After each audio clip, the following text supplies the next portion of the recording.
மலைப்பகுதியில் மழைப்பொழிவு. நொய்யல் ஆற்றில் கரை புரண்டோடும் வெள்ளத்தால் தரை தட்டும் அளவுக்கு உயரும் உக்கடம் ஏரி நீர்மட்டம். கோவை மாவட்டத்தில் பல்வேறு பகுதிகளில் அடைமழை பொழிகின்றது. மேற்கு தொடர்ச்சி மலை அடிவாரம் மற்றும் நீர்பிடிப்பு பகுதிகளில் பொழியும் அடைமழையினால் நொய்யல் ஆற்றில் வெள்ளப்பெருக்கு ஏற்பட்டிருக்கின்றன.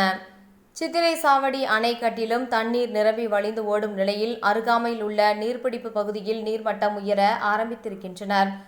கோயமுத்தூர் மாநகரின் மிக முக்கியமான நீர்நிலையாக உள்ள பெரிய குளத்தில் நீர்மட்டம் கணிசமாக உயர்ந்திருக்கின்றன. மழைப்பொழிவுக்கு முன்பு நீர்மட்டம் குறைந்திருந்த நிலையில் தற்போது நொய்யல் ஆற்று வெள்ளப்பெருக்கு மழை நீரானது குளத்தில் நிரம்ப ஆரம்பித்திருக்கின்றது. உக்கடம் குளத்தில் தண்ணீர் உயரும் நிலையில் மாநகர பகுதியில் நிலத்தடி நீருக்கு பஞ்சம் இருக்காது. மேற்கு தொடர்ச்சி மலைப்பகுதியில் பொழியும் அடைமழை நீடிக்கும் நிலையில் உக்கடம் மட்டுமின்றி கோயமுத்தூரை சுற்றியுள்ள குளங்கள் நீர்நிலைகள் நிரம்பும் என்றும் எதிர்பார்க்கப்படுகின்றன.